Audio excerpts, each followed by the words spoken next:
Hi friends, your teachers miss you very much and we can't wait to have you back in the classroom, but until then we thought we would do some group time.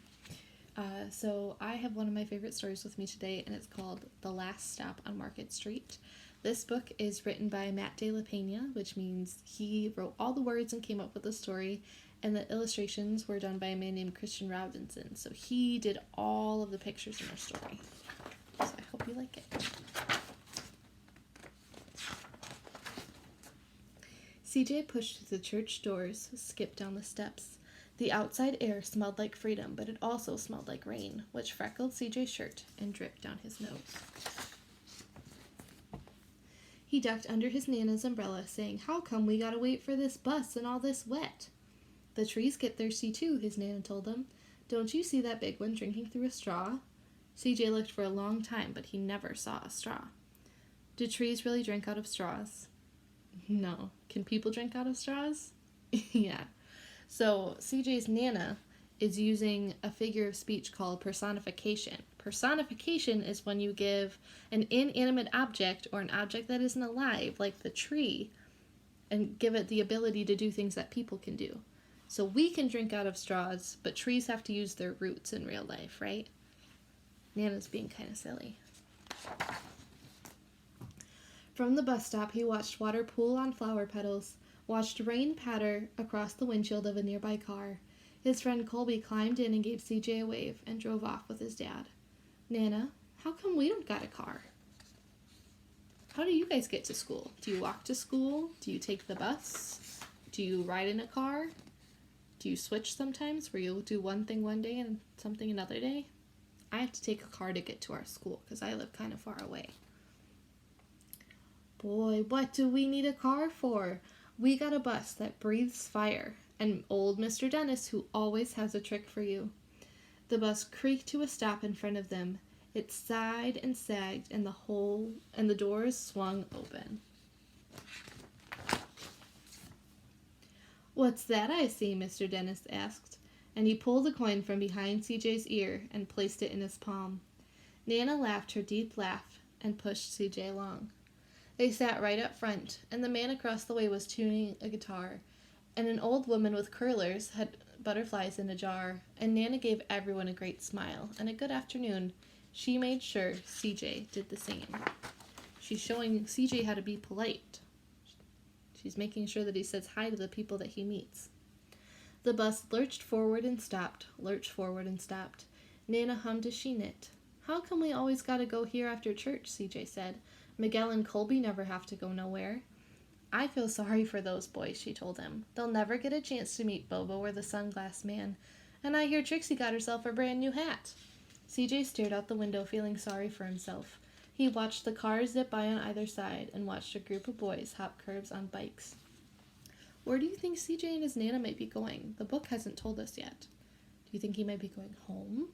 Do you think he's going to the zoo or a park? What do you think? Oh, maybe. I'm sure the book will let us know in a couple pages. We'll have to see. Right now, it doesn't seem like CJ is very happy about where he's going, so we'll have to find out.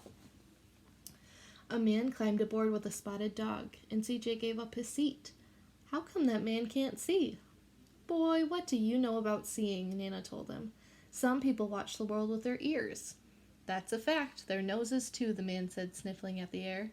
"That's a mighty fine perfume you're wearing today, ma'am." And Nana squeezed the man's hand and laughed her deep laugh. So this man is blind, which means his eyes don't work. He can't see. But he and Nana were talking, and they had said that you don't need your eyes to understand the world or to learn things. You can use your nose for your sense of smell. You can use your ears to hear, your mouth to taste, and your hands to touch to learn about different things. You don't always have to see. Two older boys got on next. CJ watched as they moved on by and stood in back. "I sure wish I had one of those," he said. Nana set down her knitting. "What for? You've got the real live thing sitting across from you. Why don't you ask the man if he'll play us a song?"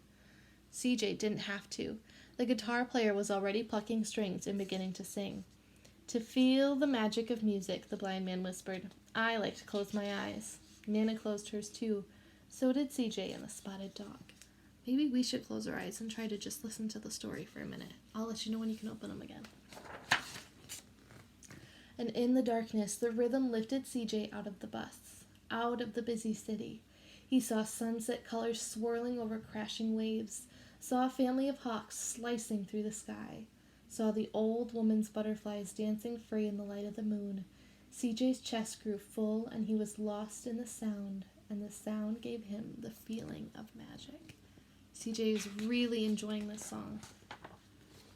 The song ended, and CJ opened his eyes. You can open your eyes too now. Everyone on the bus clapped, even the boys in back. Nana glanced at the coin in CJ's palm, and CJ dropped it in the man's hat. Last stop on Market Street, Mr. Dennis called. CJ looked around as he stepped off the bus. Crumbling sidewalks and broken down doors, graffiti-tagged windows and boarded-up stores. He reached for his Nana's hand. How come it's always so dirty over here? She smiled and pointed to the sky. Sometimes, when you're surrounded by dirt, CJ, you're a better witness for what's beautiful. So CJ's saying that the sidewalk is broken and that things are falling apart and that it's not super safe over here. Do you feel like it's super safe? I feel like it's okay, but CJ's maybe feeling a little uncomfortable. He's happy that he's with Nana, though. Let's see what they're gonna do. But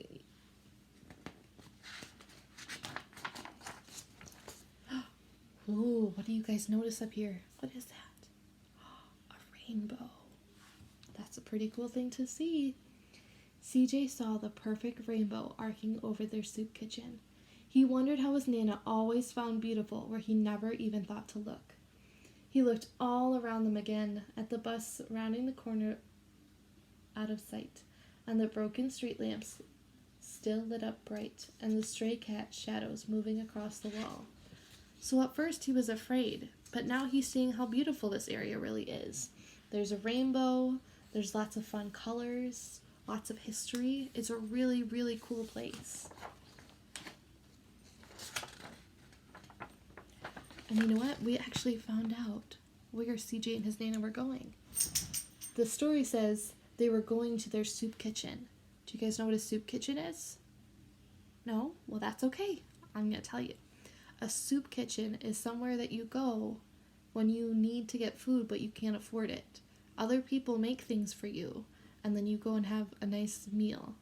And sometimes you can volunteer there. You can bring food, or you can help serve food to people who can't get their own.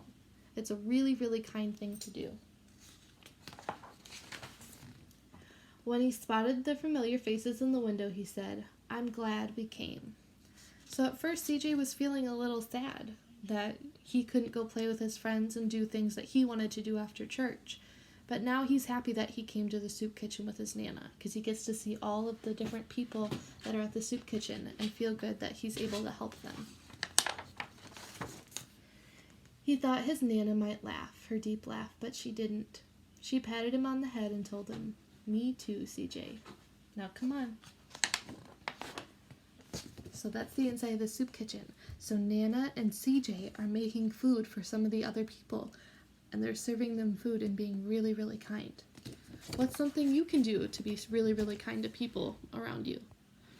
I bet you could make cards for your friends, or you could help mom and dad do the dishes or clean off the table when dinner is done. What's something else that you could do? I'd love to hear all of the fun things that you could do to help out. I hope you guys enjoyed the story, and I really want to hear from you soon. Bye.